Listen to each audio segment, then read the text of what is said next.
The 2023 NBA playoffs are around the corner, and for today's video, I am going to give you my predictions for what the playoffs would look like if the NBA season ended right now. Let's get into it.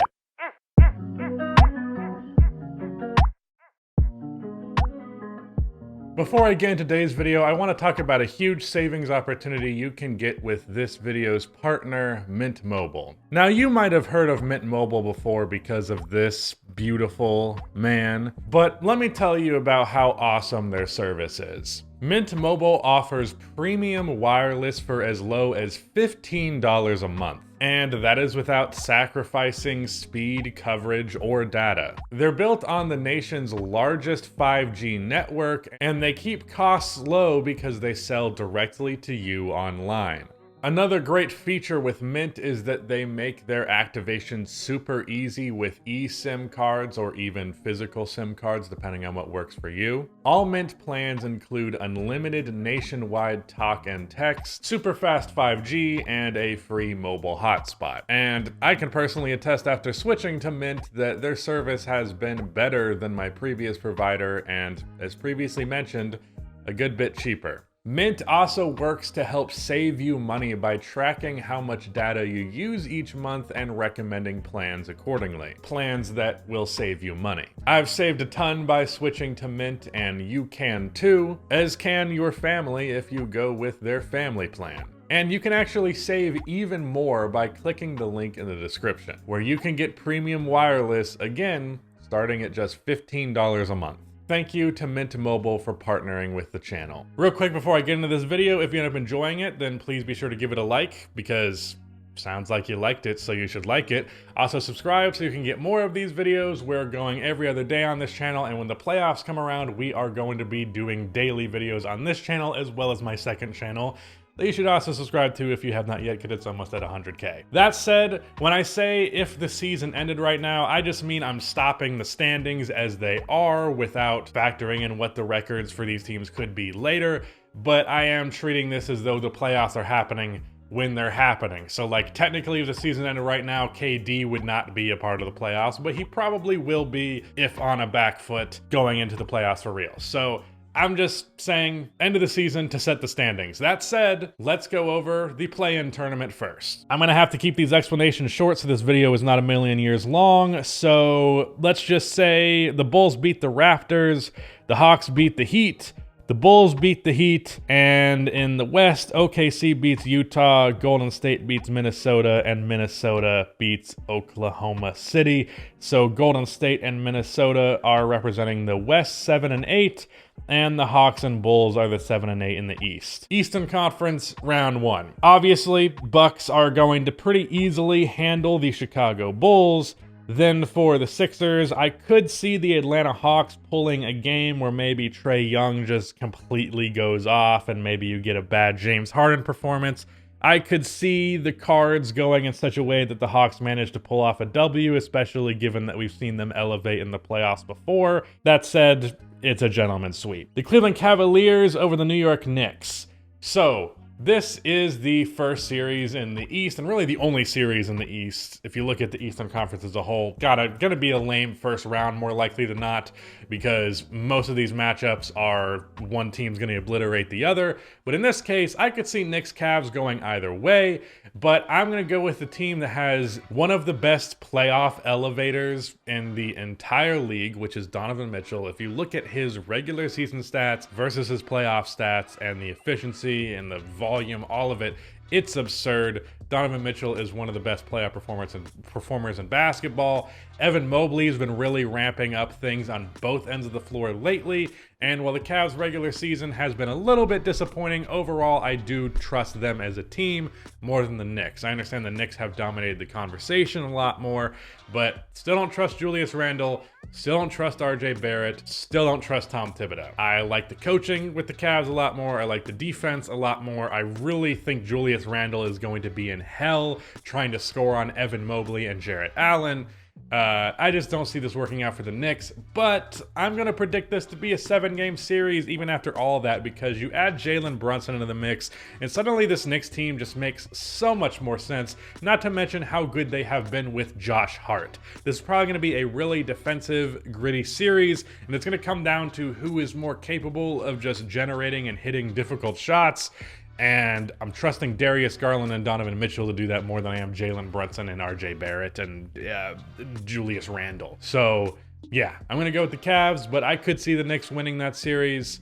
Ultimately, though, I just trust in Donovan Mitchell and the Cavs a decent bit more. And then, of course, the Celtics are going to sweep the Nets. So that is the East in round 1. The West, things get a lot more interesting because by contrast to the East, where there are 3 series that are over in 4 to 5 games. I think 3 of these next 4 are probably going to be 6 or 7 game series. The first one, though, I don't expect much of, although I could see it going wrong depending on how strong Denver goes into the playoffs. That is, of course, the Nuggets. I have them going up 4-1 over the Timberwolves. The Timberwolves, though, could potentially be a little bit of a sneaky team going into the playoffs, given that Karl-Anthony Towns should be back to an extent when the playoffs are around. I don't know the exact timetable of his return, but if you get him there and they're able to kind of get in stride and be the team in full for the first time, like they've played, I think Cat's played less than 30 games this year. So the whole squad there, I do think they could potentially be a little bit bothersome to Denver, but Denver has also been so good defensively since the turn of the calendar year. And while their offense has struggled and they've lost games as a result of that, I do think that's something that can turn around rather easily. So I'm going to say that they win this 1 in 5. Could I see the Timberwolves winning 2 games? Hell, maybe even 3 games, possibly. But I really feel like whether it's Aaron Gordon or Michael Porter Jr., whoever Cat is forced to guard, they're just going to backdoor cut Cat into oblivion, and Jokic will make the right pass every time. And I just think that's a defensive liability that Denver's offense specifically will be able to take advantage of. Kings-Warriors is certainly a very interesting matchup because this is really going to be a huge clash of the concept of playoff experience. I do value playoff experience quite a bit, just as much as I really think everybody should. And obviously, there's really no trio that has more experience in all of basketball. I think, yeah, definitely the next up would be like the Bucks. But between Steph Curry and Draymond, they've been doing this for a decade. So that's a lot of freaking experience. Meanwhile, the Sacramento Kings have a ton of players in the rotation who have not seen playoff minutes. Harrison Barnes and Kevin Huerter are the 2 most experienced players on the Sacramento Kings. That's less than ideal. So given that, I could see the Warriors winning it. However, I'm going to go off of the assumption that given that the Kings have been so much better in the regular season, and the Warriors might not even have Andrew Wiggins, of course, I am going to give the Kings this. I could entirely see the Warriors winning it because it's really, I'm terrified at any time to bet against that guy. That jersey. I always hate that. So I'm not thrilled to do that. So I could see the Warriors winning it, but I'm going to go Sacramento here pretty narrowly though. Grizzlies versus Mavericks. I have a video that's going to be coming out after this one about the Dallas Mavericks and why I do not feel good about them both for this year's playoffs as well as the offseason ahead and their overall future. But that aside, I do think they could push a series further than they'd have any right to, given, of course, that they have Luka and Kyrie. But I feel so much better about Memphis going in the playoffs than I do Dallas. So I will say that Kyrie and Luka could make this a 7-game series because they're that talented, and that's what I'd predict, maybe just 6. But ultimately, I will go with Memphis. Memphis's offense is obviously notably worse, but I really want to hang my hat on defense when I'm a playoff team, and the Mavericks are so piss poor defensively, it's not even funny. Dwight Powell is basically the best rim protection option they have, and they like to go small a ton. Ja Morant might average 40. And Clippers over Suns is a really, really, really difficult series to evaluate because we don't really know what either of these teams are. The Clippers, as they always have at this point, have just had people in and out of lineups, and a lack of consistency, but when we do see Kawhi and PG together in the playoffs, things typically go all right. Not, you know, let's say versus the Denver Nuggets in round 2, but in general, things generally look pretty good. In general, things generally look good. Genius over here. But also with the Phoenix Suns, Kevin Durant will be just coming back if that's what happens. He didn't really have time to acclimate himself into the offense whatsoever, and the Suns looked good with him, but like there were a lot of outlier performances among that, like Josh Okogie, for example. So I don't know how comfortable I am banking on their success either. So I'm just gonna go with the players who have played together more in obviously Kawhi and PG in a 7-game series. Obviously, if Kevin Durant is just fully Kevin Durant and really goes for it, and Devin Booker really goes for it, DeAndre Ayton's great, Chris Paul steps up even, there's certainly a route in which the Phoenix Suns win this series, but I'm just going to lean a little bit more on the side of the Clippers. Like I've said before, I don't think this is the year for the Suns, but I think everyone's screwed next year, so that'll make up for it. So to summarize the first round for each side, the Bucks beat the Bulls 4-0, the Sixers beat the Hawks 4-1, the Cavs beat the Knicks 4-3, Celtics beat the Nets 4-0, and in the West, the Nuggets beat the Wolves 4-1, Kings beat the Warriors 4-3, Grizzlies beat the Mavericks 4-3, and the Clippers beat the Suns 4-3. Already, a lot of those I don't feel particularly great about. That's just the nature of this thing and the fact that there are so many teams that are really just so neck and neck. In the second round of the playoffs, we have the Bucks versus the Cavs in the Eastern Conference. I do think the Cavs have the defensive personnel to actually really bother Giannis. They're one of the more well-equipped teams in the league to defend him. But that said, I ultimately do believe that the Bucks are, well, I guess it's a spoiler, but I think they're going to win. It is in the thumbnail, and the superstar power of Giannis, the experience that these three players, the three core players that they have, with Middleton starting to ramp things up lately, if he's still like, you know, real shaky, that could end up impacting them. But if he's even 80% of what he was, I still feel strongly that the Bucks come out of the East. And if they didn't come out of the East, the Cavs are in a tier below them, the Celtics and the Sixers, so they would not be the team, I think, to beat them. Could I see the Cavs like crazily making it a 7-game series, like to the surprise of most people? Sure, but I'm going to choose the Bucks to win this in 6. And I'm also going to have the Celtics beating the Sixers, given the fact that that's been the historical precedent. Again, trusting James Harden is kind of difficult. Trusting the Sixers' depth is extremely difficult. And the Celtics made the finals last year, and they've had more experience going on deeper playoff runs together. I'm going to give it to the Celtics in 7 games. But of course, if I say it's going to be 7 games, that means I think it really could go the other way. And I wouldn't be surprised, especially given that the Celtics have not looked as great as of late, and there is potentially some concerning injury stuff with Jason Tatum. In the second round of the Western Conference, I have the Nuggets beating the Clippers 4-2.